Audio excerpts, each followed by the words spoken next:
अरब countries में Indian और Pakistani labour के साथ जो नारवा सलूक होता है उसके बारे में हम अक्सर सुनते हैं। कभी सोशल मीडिया पे ऐसी वीडियोस भी देखने को मिलती हैं जिसमें गरीब इंडियन और पाकिस्तानी के साथ अरबी हार्श तरीके से बिहेव कर रहे होते हैं। Emirati citizen beating up an Indian delivery van driver in Dubai. इस साल 2024 में एक मलयालम फिल्म गोट लाइफ रिलीज हुई जिसमें नजीब नामी एक इंडियन मुस्लिम की रियल लाइफ स्टोरी दिखाई गई है कि वो किस तरीके से जॉब के लिए सऊदी अरब जाता है और वहां उसके साथ क्या होता है। फिल्म की कहानी जानने से पहले दो फिगर्स आपके साथ शेयर कर दूं। 2023 की गल्फ न्यूज की रिपोर्ट के मुताबिक सऊदी अरब में 26 लाख पाकिस्तानी काम के सिलसिले में रिहाइश पजीर हैं और Indian ministry for foreign affairs की 2022 की रिपोर्ट के मुताबिक 24 लाख इंडियंस सऊदी अरब में रहते हैं। गोट लाइफ फिल्म में दिखाया गया है कि कैसे नजीब अपनी जिंदगी बेहतर बनाने के लिए सऊदी अरब में जॉब के लिए अप्लाई करता है। नजीब ज्यादा पढ़ा लिखा नहीं होता, उसे लेबर की जॉब मिलती है, लेकिन जॉब करवा कर देने वाले एजेंट को नजीब ने 30,000 रुपए देने होते हैं जिसके लिए वो अपना घर गिरवी रख देता है। जब नजीब सऊदी अरब पहुंचता है तो वहां एयरपोर्ट पे कोई उसे लेने नहीं आया होता। रात तक वो एयरपोर्ट पे होता है, तब एक अजीब हुलिया वाला अरबी आकर नजीब से कुछ कहता है। नजीब को अरबी नहीं आती और वो अरबी नजीब की जुबान नहीं समझ पाता। वो अरबी नजीब को कुछ कहता है और अपने साथ गाड़ी में बिठाकर ले जाता है। गाड़ी चलते चलते शहर से बाहर एक रेगिस्तान तक जा पहुंचती है।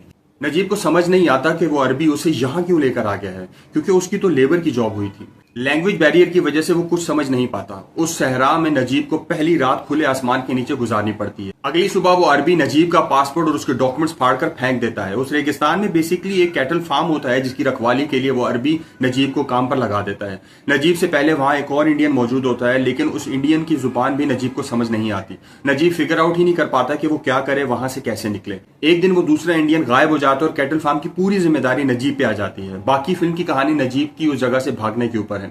उस रेगिस्तान से भागकर भी नजीब की मुश्किल खत्म नहीं होती। शहर पहुंचकर उसे पुलिस कस्टडी में जाना पड़ता है क्योंकि नजीब के पास उसके डॉक्यूमेंट्स मौजूद नहीं होते।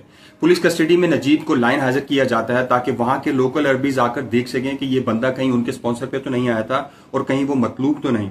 वहां लाइन हाजिरी के वक्त नजीब को ले जाने वाला अरबी भी आ जाता है और नजीब को देख लेता है, लेकिन वो नजीब को वहां से क्यों नहीं ले जा पाता, ये बहुत ही हार्ट रेंचिंग ट्विस्ट होता है।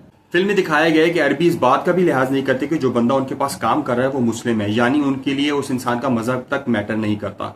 वो बस उसे गुलामों की तरह रखते हैं, सोने को छत नहीं देते, खाने के लिए सूखी रोटी देते हैं, नहाने धोने के लिए एक बूंद पानी का कतरा भी नहीं देते। नजीब की सेहत गिर जाती है और उसकी हालत इंतहाई गंदी हो जाती है। सीजीआई और मेकअप के इस्तेमाल से नजीब की फिजिकल ट्रांसफॉर्मेशन जिस तरीके से दिखाई गई है वो काफी ब्रिलियंट है। इस फिल्म में जो कुछ दिखाया गया है क्या वो पूरा सच है या चीजों को बढ़ा चढ़ाकर पेश किया गया है? इस आर्गुमेंट को समझने के लिए हम एक और रियल लाइफ एग्जांपल भी देखते हैं। फेमस पाकिस्तानी यूट्यूबर और सोशल एक्टिविस्ट मुस्तफा हनीफ ने गोट लाइफ फिल्म आने से 3 साल पहले अपने यूट्यूब चैनल पे ऐसा ही एक इंसिडेंट शेयर किया था जो खुद उनके साथ पेश आया था। मुस्तफा बताते हैं कि 2016 में उनकी सऊदी अरब में जॉब हुई थी। ये एक white collar proper office job थी। जब मुस्तफा सऊदी अरब पहुंचे तो उन्हें एयरपोर्ट से पिक करके शहर से बाहर एक वीराने में ले जाया गया, ठीक वैसे ही जैसे फिल्म में नजीब को ले जाया गया था।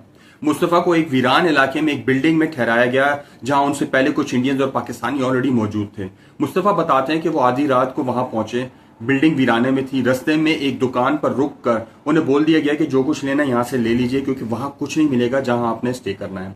शहर की जो रौनक थी, जो लाइट्स थी, वो सारी ख़त्म होती गई और हम लोग सन्नाटे की तरफ जा रहे थे। पहाड़ नज़र आ रहे हैं आगे पीछे। उन्होंने गाड़ी रोकी, उन्होंने बोला कि अगर आपको कुछ चाहिए तो यहाँ से ले लो, आगे कुछ नहीं है। टेंशन दे दी कि अगर इंसान को कुछ चाहिए भी हो, ज़रूरत की चीज़ कुछ खाने पीने की, तो भी ना ले सके। पहाड़ों में ही कहीं एक बिल्डिंग नज़र आई जिसके गेट के पास लाइट जल रही थी। वो मंजर आज तक मेरी आंखों में ऐसा है कि मैं उसे भुला नहीं सकता। जब मुस्तफा उस बिल्डिंग में पहुंचे तो आधी रात हो चुकी थी, लेकिन वहां मौजूद ज्यादातर लड़के जाग रहे थे, जिसे देखकर मुस्तफा को काफी हैरत हुई।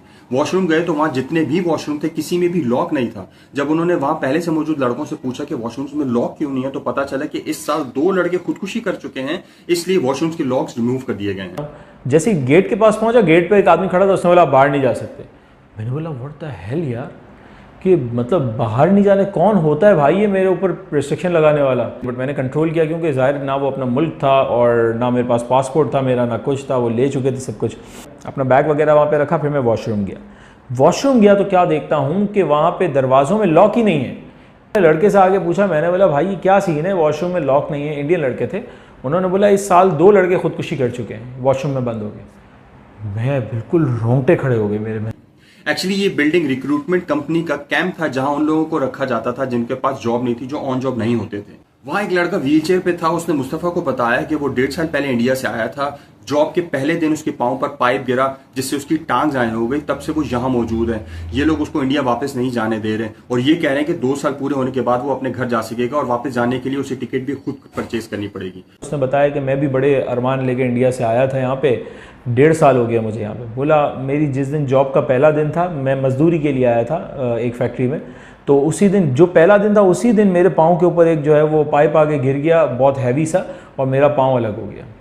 अब बोला ट्रीटमेंट के बाद से 1.5 साल से यहाँ मैं सड़ रहा हूँ, ना मुझे कोई सैलरी है ना कुछ है। जितने भी लड़के इस कैंप में बैठे हैं नो सैलरी, क्योंकि वो जॉब पे नहीं है।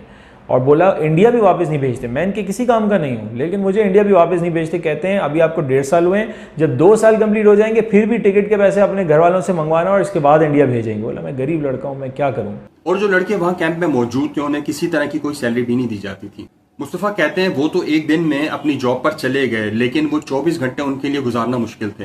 वो अपने वहां से बाहर आने पर खुश तो थे, लेकिन उन लड़कों के बारे में सोचकर अफसोस भी करते थे और परेशान होते थे कि वो बेचारे कैसे इतने महीनों से वहां रह रहे हैं। ये बात समझना जरूरी है कि चाहे सऊदी अरब हो या यूएई या कोई और अरब कंट्री, हर कंट्री के कानून मौजूद हैं ऐसे लोगों को सेफ गार्ड करने के लिए जो दूसरे ममालिक से वहां काम करने के लिए आए होते हैं। लेकिन कुछ लोकल जरूर ऐसे होते हैं जो कानून की नजरों से बचकर इस तरह के गरीब लोगों को तकलीफ पहुंचाते हैं। यहाँ इन कंट्रीज की ये जिम्मेदारी बनती है कि जो कानून उन्होंने लेबर सेफ्टी के बनाए हैं उन्हें इम्प्लीमेंट भी करवाएं और लोकल्स को इस बात का खौफ हो कि वो किसी के साथ नाजायज ना करें, वरना वो कानून के शिकंजे में आ सकते हैं। फिल्म की एग्जीक्यूशन काफी अच्छी है। नजीब की इंडिया और सऊदी में जिंदगी का विजुअल कंपैरिजन काफी ठीक ठाक है। खूबसूरत गांव छोड़कर सहरा में आकर फंस जाना, इंसानों के हाथों जलील होने के बाद जानवरों से मोहब्बत को पाना, बिना बोले बहुत कुछ काफी खूबसूरती से दिखाया गया है। अगर आप ये मूवी देख चुके हैं और इस इशू के बारे में आपकी क्या राय है कमेंट सेक्शन में जरूर बताइएगा, और आपकी नॉलेज में भी अगर ऐसा कोई केस है तो वो भी कमेंट सेक्शन में जरूर बताइएगा। और मेरे चैनल अब्बास स्पीक्स को यूट्यूब के ऊपर सब्सक्राइब करना मत भूलिएगा। बहुत शुक्रिया।